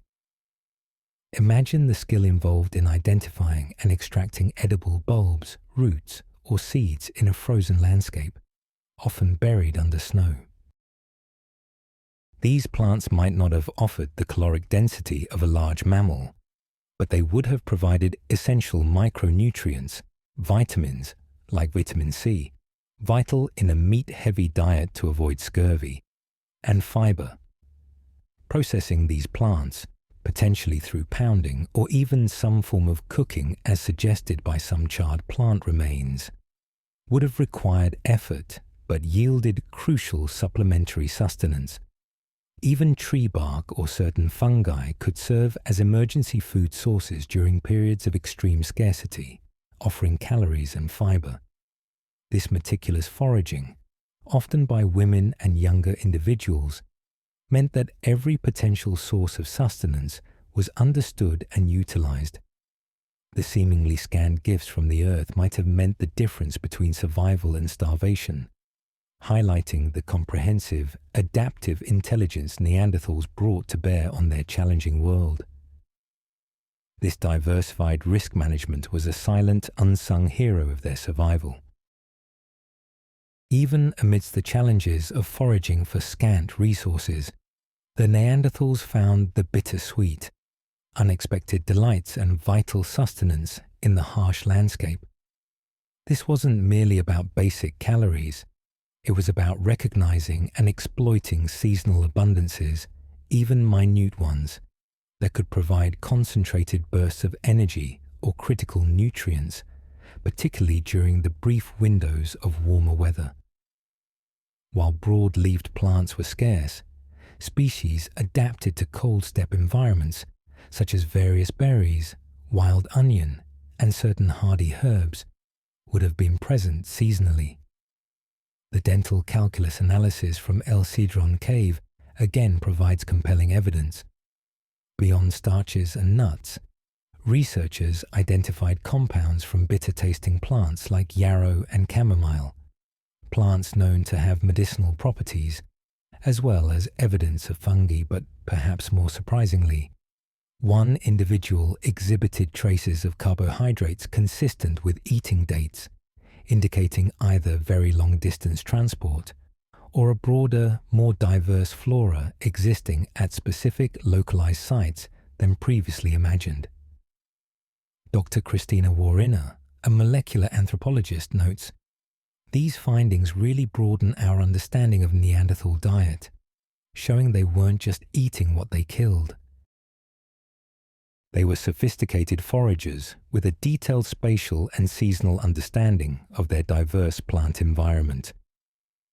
Imagine the arrival of late summer, early autumn, a fleeting moment of relative warmth. This would have been a crucial time for harvesting berries, which, though small, provide concentrated sugar critical for immediate energy or for drying for later consumption.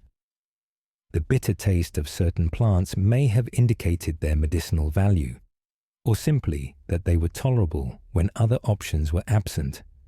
The sweet was the precious, infrequent sugar and micronutrient boost from these plants, a welcome contrast to the predominantly savory, fatty meat diet. The bitter was often the taste of survival. Plants that, while not palatable, provided essential vitamins or medicinal compounds. This nuanced engagement with their environment highlights their comprehensive ecological knowledge, their willingness to exploit every available niche, and their capacity to turn even the modest offerings of a frozen landscape into vital contributions to their survival. It underscored their deep connection to the land, not as a static backdrop, but as a living larder, offering both challenges and unexpected rewards. Neanderthals did not exist in isolation. They shared their formidable Ice Age world with an array of large, often dangerous carnivores. This was a realm where the shadow of the beast, the constant presence and predatory threat of animals like cave bears, cave lions, and wolves, dictated cautious coexistence, competition for resources, and, at times, direct confrontation. This dynamic deeply influenced Neanderthal behavior, site selection, and even their physical survival. The archaeological record vividly illustrates this shared landscape. Many Neanderthal occupation sites, particularly caves and rock shelters, also bear evidence of use or co-occupation by large predators, sometimes sequentially, sometimes even concurrently. Cave bear dens, marked by claw marks on cave walls and deep sediment layers of their bones, are frequently found in close proximity to Neanderthal cultural layers. Sites like Chauvet Cave, although associated with modern humans, offer a stark visual of the megafauna of the time, including cave lions and bears.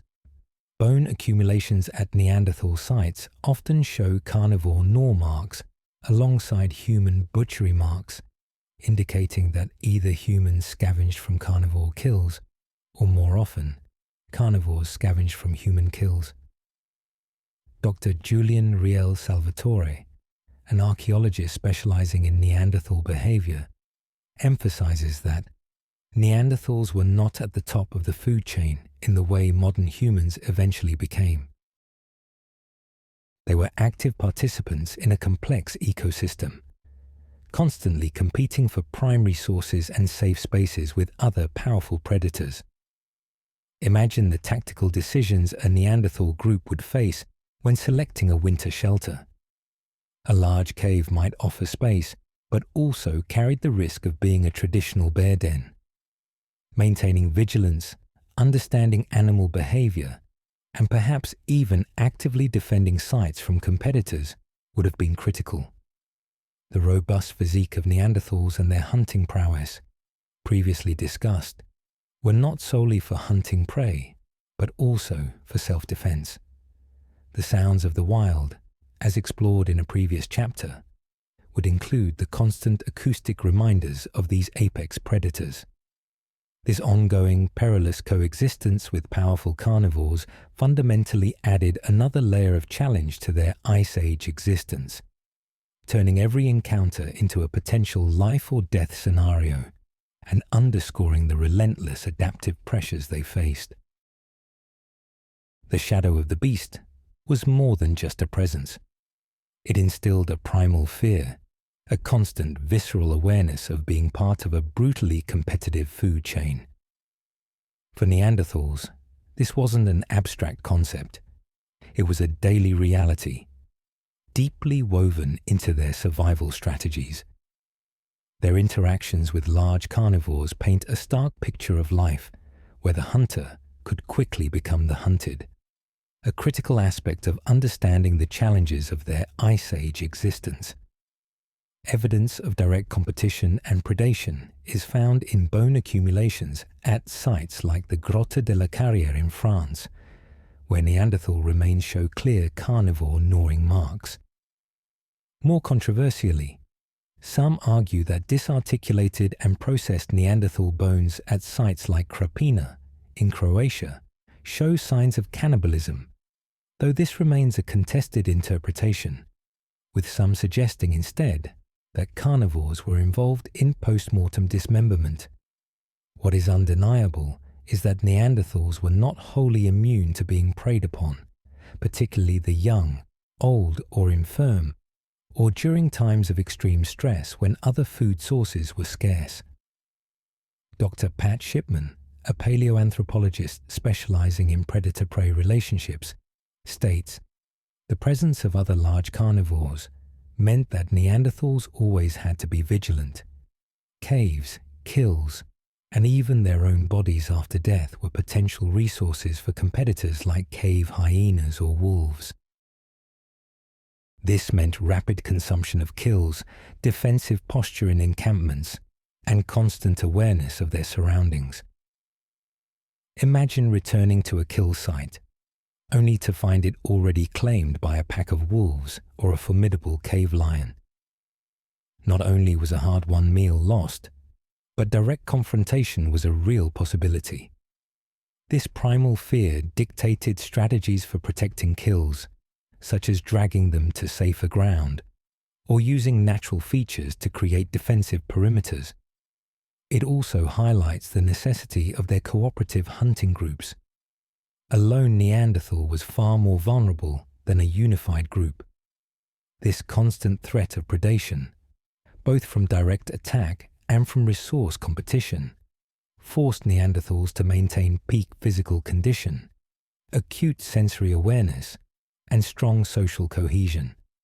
It offers a crucial glimpse into the often brutal reality of the Paleolithic food chain, where even a species as robust and intelligent as Homo neanderthalensis had to constantly fight for its place, reinforcing the immense pressures that shaped every aspect of their remarkable survival. In a world defined by the unrelenting cold and constant struggle for resources, tools were not merely extensions of Neanderthal hands. They were indispensable components of survival, the very means by which they transformed raw materials into life-sustaining necessities. This was the toolmaker's craft, a sophisticated, often strenuous process of shaping stone for every imaginable task, from butchering massive animals to processing hides and even constructing shelters. The dominant lithic technology of the Neanderthals is known as the Mousterian industry, characterized by the Levallois technique. This innovative method involved carefully preparing a core stone in such a way that a single precisely shaped flake could be detached with a controlled blow. These flakes, often razor-sharp and remarkably consistent in form, were then minimally retouched to create specialized tools such as scrapers, points, and knives. Sites like Le Moustier in France, the namesake of the industry, have yielded thousands of such artifacts. Dr. John J. Shea, an expert in Old World prehistory, highlights the efficiency of this method. The Levallois technique is a testament to Neanderthal cognitive abilities. It requires foresight, planning, and a deep understanding of fracture mechanics. It's not just about hitting rocks. It's about engineering a desired outcome through a multi-stage process. Imagine the skill involved, selecting the right nodule of flint, envisioning the final tool within its raw form, and then meticulously executing a series of precise strikes to remove flakes. This was a process learned through years of apprenticeship, critical for producing consistently effective tools needed for high-stakes activities like butchering a freshly killed mammoth in sub-zero temperatures. Without sharp cutting edges for disarticulating a carcass, or robust scrapers for processing tough hides, their entire survival economy would have collapsed. These weren't crude implements. They were finely crafted multi-purpose instruments designed for maximum efficiency in a demanding environment.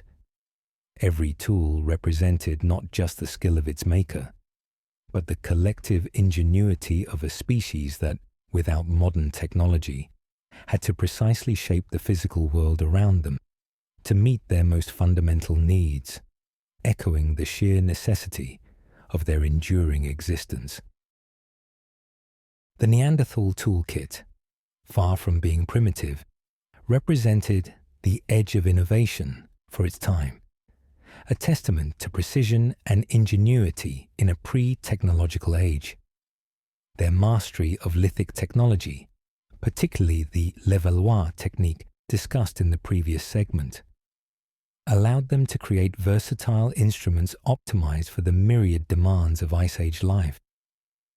This nuanced craftsmanship was vital for daily survival without the aid of more complex modern technologies. Beyond the generalized scrapers and points, certain Neanderthal tools demonstrate remarkable specialization and hafting capabilities. Wooden spears, like the famous Schöningen spears, sometimes had fire-hardened tips, making them more durable and effective for penetrating the thick hides of megafauna.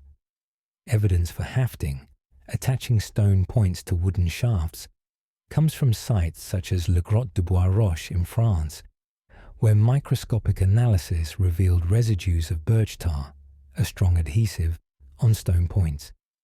The complex process of making birch tar, which requires heating birch bark to high temperatures in an oxygen-deprived environment, demonstrates a sophisticated understanding of material properties and controlled pyrolysis, again, without ubiquitous fire building.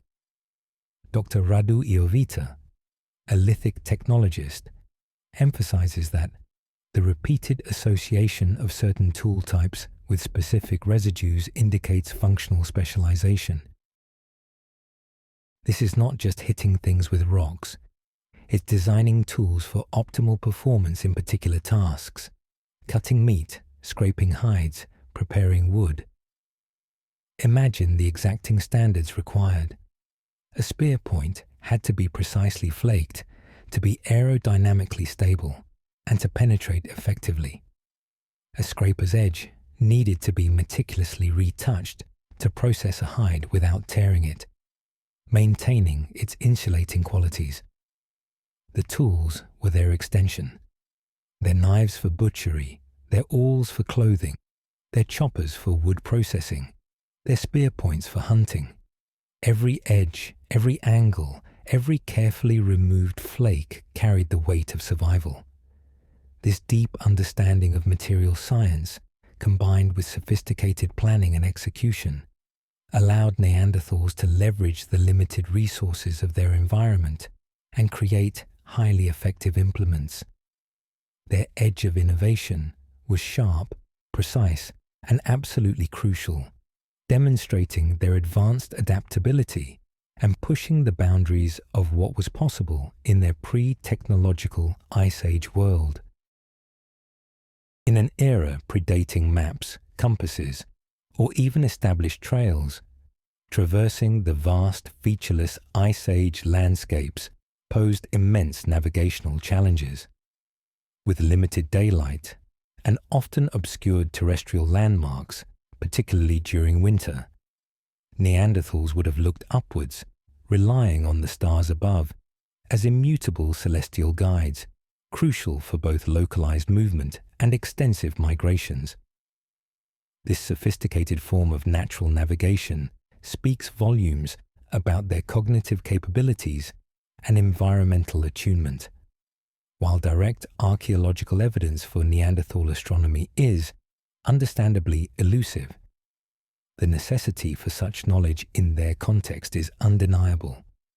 Moving raw materials over distances of 100 kilometers or more, as seen with some lithic sources, would often require travel at night or under overcast skies, especially to avoid predators or maximize hunting opportunities. In the open steppe tundra environments where many Neanderthal lived, the stars would have been remarkably clear, free from light pollution. Dr. Michael Rappengluck, an archaeoastronomer, argues that for any mobile hunter-gatherer society, celestial navigation is a fundamental, pragmatic skill.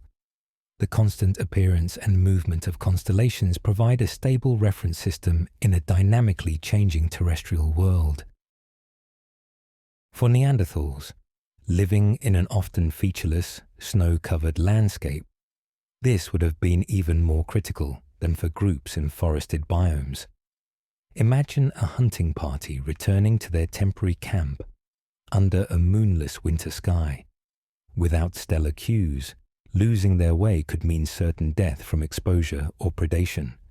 Learning to identify key constellations, tracking the pole star to maintain direction, or even using the rising and setting points of prominent stars to mark seasonal changes, would be part of the essential ecological wisdom passed from elder to youth. This was not abstract science, but a practical, life-saving skill.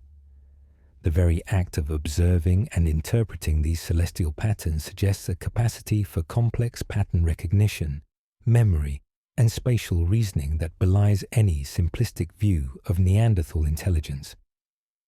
The stars were not just points of light.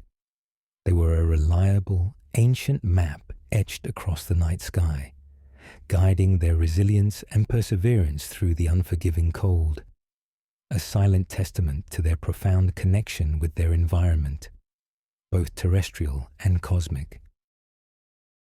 In the relentless grip of winter, with daylight hours drastically curtailed and long nights stretching into endless darkness, the moon's embrace became a critical source of illumination and a powerful temporal marker.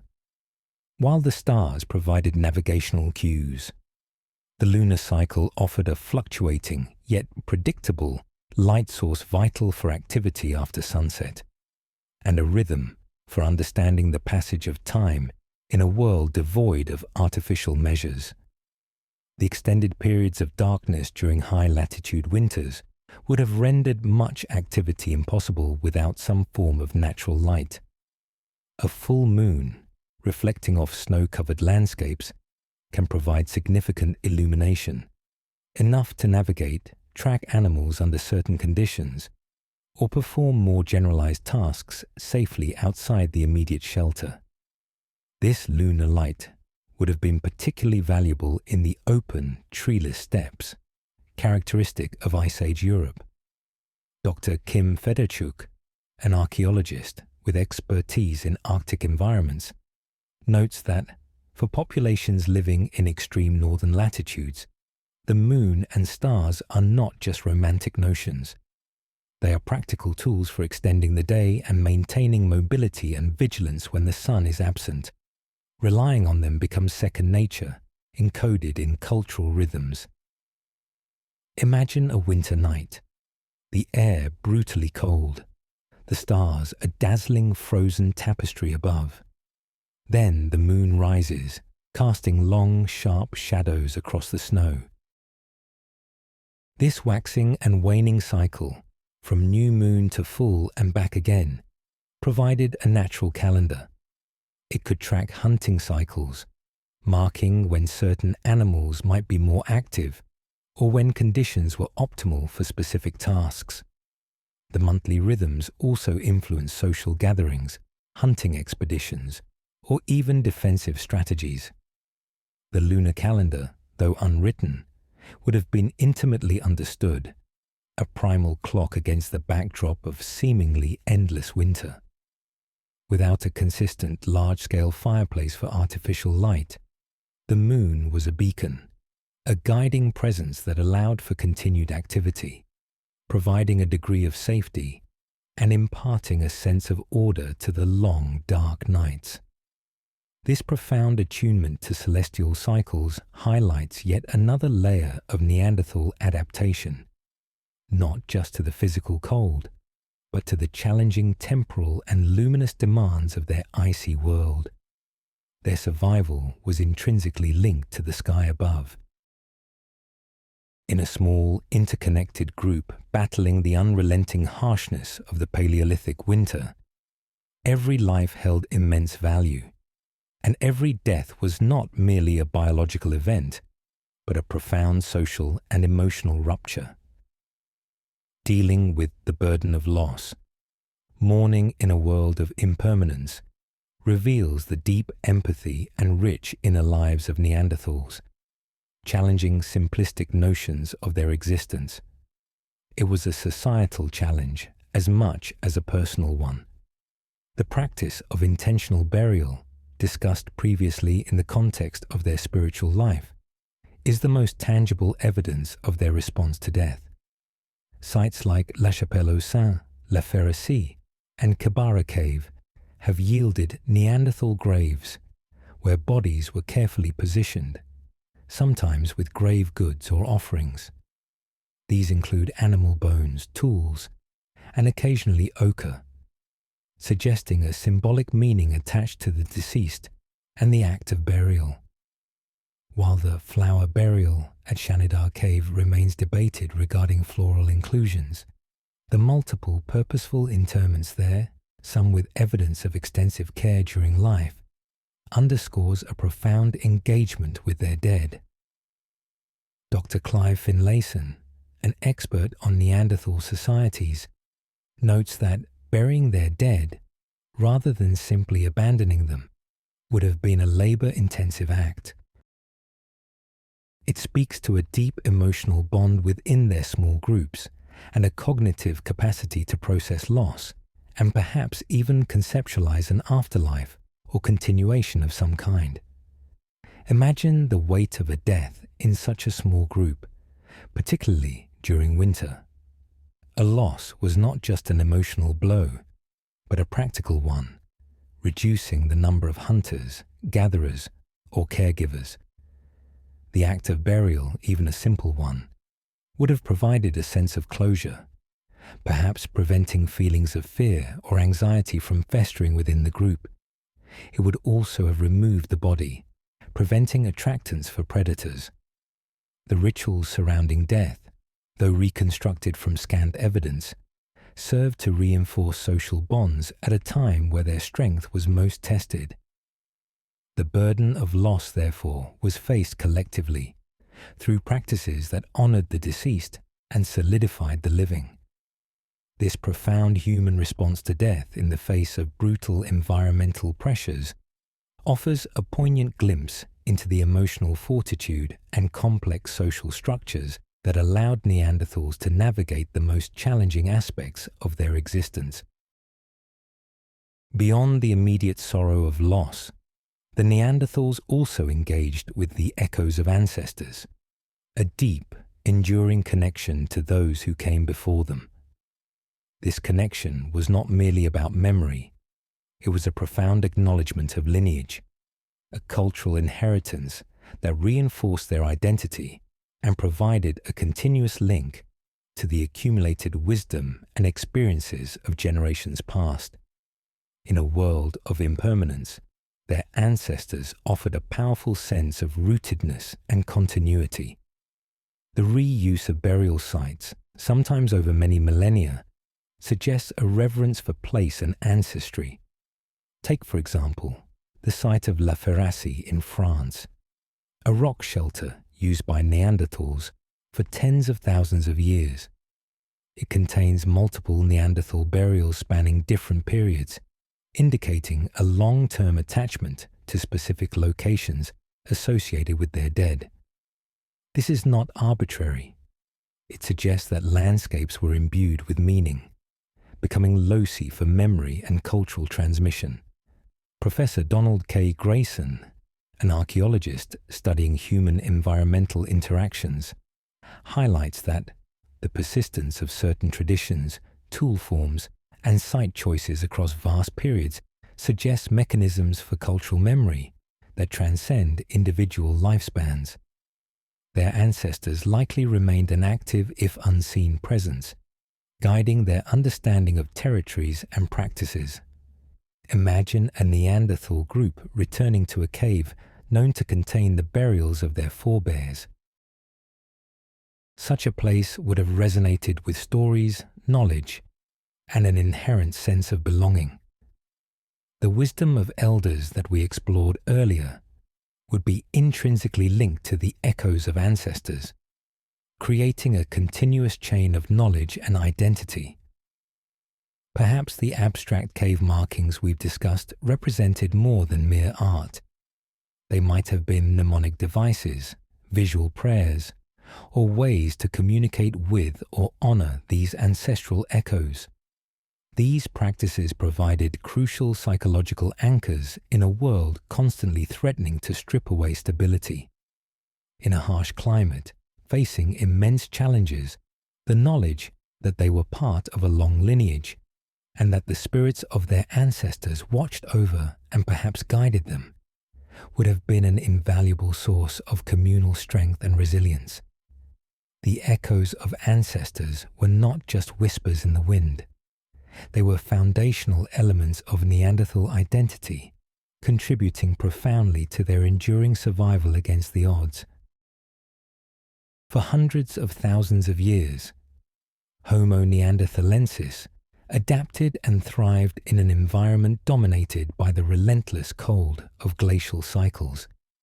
Yet, as the Middle Paleolithic drew to a close, subtle but profound changes began to stir in the global climate. This was the warming trend, a slow, almost imperceptible shift in the Earth's breath that would, paradoxically, contribute to the challenges facing a species so uniquely specialized for cold. Ice core data from Greenland and Antarctic ice sheets, along with deep-sea sediment cores, reveals a complex pattern of climatic oscillations during the late Pleistocene. While the overall trend during the last glacial period, MIS4 to MIS2, was cold, there were numerous interstadial periods, brief, warmer fluctuations that interrupted the deep freeze. However, around 50,000 to 40,000 years ago, a more significant warming trend began to emerge, particularly at mid-latitudes, even as the larger glacial period persisted. This wasn't a return to full interglacial warmth, but a period of increased variability with more pronounced shifts and disruptions.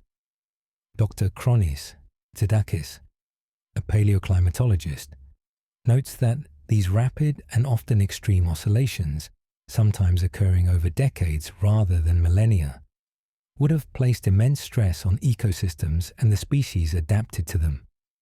A warming trend isn't always benign. It signals instability. Imagine the impact on the tundra steppe ecosystems that sustained Neanderthals. As temperatures fluctuated, the distribution of cold-adapted megafauna, such as mammoths and woolly rhinos, upon which Neanderthals heavily relied, would have shifted. Forest patches might have expanded in some areas, altering hunting landscapes and disrupting prey migration routes. Such environmental fragmentation and unpredictability would force Neanderthals to adapt their age-old strategies finely tuned over millennia, to a stable, albeit cold, world.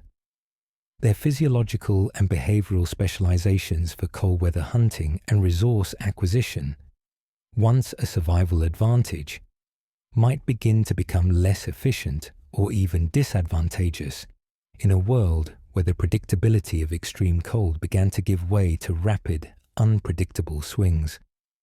This warming trend, subtle at first, signaled the beginning of the end for the familiar rhythms of the Ice Age and heralded new environmental pressures. The subtle shifts of the warming trend began to erode the stable ecological foundations upon which Neanderthal survival had been built. Suddenly, the very landscape that shaped their unique adaptations started to unravel, leading to the fading footprints, a testament to a legacy on the brink of profound change. This period marks a pivotal moment as their long-established way of life became increasingly challenged by a confluence of environmental and demographic pressures. As the unpredictable climate oscillations intensified, the distribution and abundance of their favored megafauna prey, such as woolly mammoths and rhinos, became increasingly erratic. Instead of predictable migrations, there might have been localized extinctions or shifts within their ranges, forcing Neanderthal groups to adapt rapidly or face starvation. Concurrently, the landscape itself began to change. While still largely cold, the growth of more extensive forests in certain regions could have made traditional steppe tundra hunting strategies less effective. Neanderthals, primarily stalk and thrust hunters, would have found denser woodlands challenging compared to the open plains where they excelled. Dr. William Banks, a paleoecologist researching Neanderthal decline, notes that this wasn't a catastrophic event overnight, but a steady erosion of their customary environment. Their toolkit and behavioral repertoire were honed for a particular ecological niche, and as that niche contracted or fragmented, their options narrowed. Imagine the increasing difficulty of finding appropriate raw materials for tools or suitable campsites, as familiar territories became less hospitable or productive. Their small, tightly knit groups, while advantageous for certain social benefits, also meant a limited gene pool and a reduced capacity for rapid demographic recovery from climate shocks or disease. Genetic evidence from some of the last Neanderthal populations indicates reduced genetic diversity, suggesting small, isolated groups. The fading footprints of Neanderthals across Europe and parts of Asia are not just geological markers, but tell a story of resilience meeting unprecedented environmental flux. Their persistent use of well-established successful strategies was a testament to their adaptive success in a stable cold environment for hundreds of thousands of years. But the very stability of that past was now turning against them, as the environment they understood so intimately moved into an unpredictable future. This vulnerability, brought on by changing climate, would soon coincide with the arrival of a new species, anatomically modern humans, adding another dimension to their already complex struggle for survival. The narrative of Neanderthal survival, often overshadowed by their eventual disappearance, is ultimately a profound testament to resilience, adaptability, and complex intelligence. They stood for over 300,000 years as the dominant hominin species across a vast, often brutally cold, continent. This enduring legacy embodies the spirit of the Neanderthal, powerful lessons from a resilient past that resonate even today, challenging us to reconsider what it means to be human and to thrive under extraordinary adversity. Foremost among these lessons is their mastery of cooperation, megafauna hunting, the care of the sick and elderly, and the successful rearing of children in such harsh conditions all underscore the centrality of social cohesion and mutual support. The discovery of individuals like the old man of La Chapelle-aux-Saints, who lived with debilitating injuries, provides irrefutable evidence of altruism and sustained group care. Dr. Katarina Dulka, a leading archaeometry researcher, notes that the deep social bonds and collective effort were not just a pleasant byproduct, they were an evolutionary imperative. In an environment without consistent fire, high-density populations, or diversified agriculture, their small groups leveraged every ounce of cooperative intelligence for survival. Their relationship with fire, while not always for continuous warmth, exemplifies ingenious resourcefulness.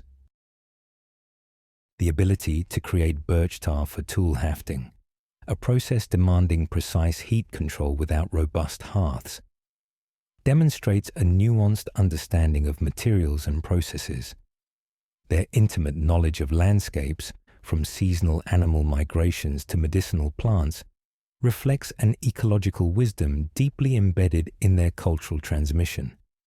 And their material culture, from the precision of Levallois flint tools to the creation of robust, tailored clothing, speaks to a capacity for problem-solving and innovation that was far from rudimentary. The persistence through countless cycles of brutal cold, without the central hearths that define our modern conception of thermal comfort, is not a story of primitive struggle, but of successful, intelligent adaptation. The spirit of the Neanderthal reminds us that resilience comes in many forms, and ingenuity can emerge from the most challenging of circumstances. They were not merely survivors, they were masters of their frozen world. The remarkable saga of Neanderthal survival, their enduring presence through countless Ice Age winters, offers more than just a historical account. It provides the enduring echo, a powerful reflection on human adaptability and profound lessons that resonate in our modern world. Far from the simplistic image of brute cavemen, Neanderthals emerge from the archaeological record as highly intelligent, emotionally complex, and incredibly resilient beings whose strategies for life in a frozen world hold surprising relevance even today. Their success was predicated not on a single solution, but on a multifaceted approach. A powerful, cold-adapted physique, meticulous tool-making, an intensely carnivorous diet, ingenious clothing, sophisticated shelters, and an unparalleled understanding of their environment. Perhaps most importantly, their survival hinged on robust social structures, intergenerational knowledge transfer, and a deep-seated capacity for cooperation and empathy. Professor Chris Stringer of the Natural History Museum, London, often remarks that Neanderthals were a highly successful species, adapted to their niche for a very long time. Their ingenuity in solving the problems of a glacial environment without many of the technologies we take for granted is truly extraordinary. In our increasingly interconnected yet fragile modern world, facing challenges from climate change to resource scarcity, the Neanderthal story inspires. It reminds us of the intrinsic human capacity for adaptation, not through sheer technological dominance alone, but through fundamental principles of ecological intelligence, community resilience, and careful resource management.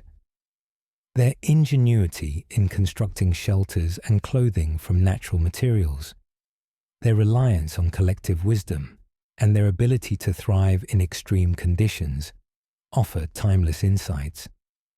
We are reminded that adaptability is not a trait unique to one hominin species, but a core component of hominin evolution. The echoes of Neanderthal survival resonate, urging us to look beyond immediate fixes, to cultivate deeper environmental understanding, and to cherish the social bonds that ultimately provide our greatest strength. They lived, they thrived, and they left us a legacy of resilience that continues to challenge and inspire. Their story is a powerful testament to the enduring spirit of life, even without a single roaring fireplace.